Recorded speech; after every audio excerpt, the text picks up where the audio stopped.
ACL ইনজুরির পর সবারই মনে এইটাই কমন প্রশ্ন হয় যে এই লিগামেন্ট ইনজুরিকে কিভাবে ঠিক করা যেতে পারে আর এর মধ্যে কি কি ট্রিটমেন্ট অপশন আছে।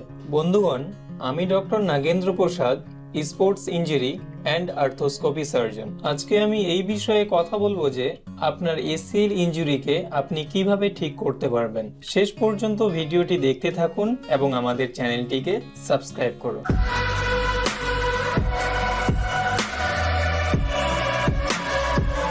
এসিএল ইনজুরির পরের ট্রিটমেন্টটিকে আমরা দুই ভাগে ভাগ করে থাকি। একটি হচ্ছে নন সার্জিক্যাল আর একটি হচ্ছে সার্জিক্যাল। নন সার্জিক্যাল ট্রিটমেন্টের ব্যাপারে যদি কথা বলি তাহলে এই ক্যাটাগরির মধ্যে গ্রেড 1 এসিএল টিয়ার এবং লো গ্রেড পার্শিয়াল এসিএল টিয়ার। গ্রেড 1 এসিএল টিয়ারে লিগামেন্টের ফাইবার ছেড়ে না, হালকা স্ট্রেচিং এর জন্য লিগামেন্টে সোয়েলিং চলে আসে, এবং লো গ্রেড পার্শিয়াল এসিএল টিয়ারে লিগামেন্টের কিছু ফাইবারস ছিঁড়ে যায়। এই কন্ডিশনে হাঁটুতে কোনো ধরনের লাচক থাকে না এবং এটির মধ্যে সার্জারির কোনো প্রয়োজন থাকে না।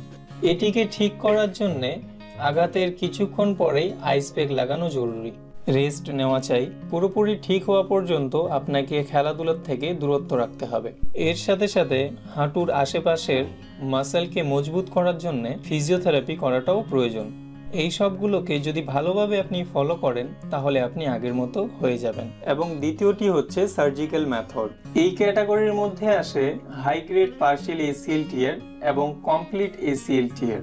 এই ধরনের ইনজুরিতে হাঁটুতে ইনস্টেবিলিটি এবং লাচক হয়ে থাকে।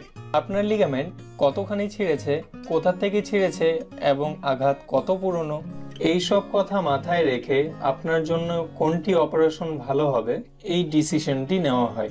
এটির মধ্যে প্রথমটি হলো এসিএল রিপেয়ার। এই ধরনের প্রক্রিয়ায় আলাদাভাবে কোনো গ্রাফট নেওয়া হয় না। এর মধ্যে আপনার অরিজিনাল স্টেমটিকে আবার তার পুনরায় অরিজিনাল জায়গায় রিপেয়ার করা হয়। এই সব অপারেশনে আপনার আঘাত যদি বেশি পুরানো না হয় তাহলে আপনি খুব ভালো রেজাল্ট দেখতে পারেন। এর মধ্যে দ্বিতীয় অপশনটি হলো এসিএল অগমেন্টেশন। যেরকম আমরা আগেই বলেছিলাম যে এসিএল লিগামেন্টে দুইটো বান্ডেল থাকে। এই রকম সার্জারি তখন করা হয় যখন দুইটোর মধ্যে একটি বান্ডেল ছিঁড়ে থাকে। অপারেশনের সময় অরিজিনাল লিগামেন্টকে বাঁচিয়ে শুধু ছিঁড়ে যাওয়া ভাগটিকেই পুনরায় বানানো হয়। এর মধ্যে 3 নম্বর অপশনটি হলো এসিএল রিকনস্ট্রাকশন সার্জারি। এই ধরনের সার্জারিতে পুরো লিগামেন্টটিকেই পুনরায় আবার বানাতে হয়। এই সার্জারিতে আপনার শরীর থেকেই নেওয়া গ্রাফট দিয়ে পুনরায় আবার নতুন এসিএল লিগামেন্ট বানানো হয়।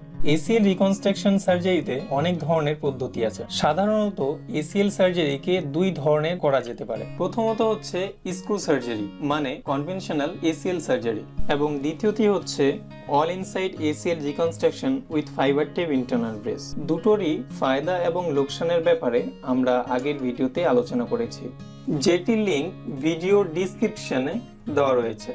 আমরা আশা করছি যে আমাদের এই ভিডিওটি আপনাদের পছন্দ হয়েছে। লিগামেন্ট ইনজুরির বিষয়ে আরো জানতে আমাদের চ্যানেলের সাথে থাকুন এবং এসিএল ইনজুরি বিষয়ে আরো জানতে নিচের দেওয়া নম্বরে আপনি আপনার এমআরআই রিপোর্ট সেন্ড করতে পারেন এবং ফ্রি এক্সপার্ট ওপিনিয়ন নিতে পারেন। ধন্যবাদ।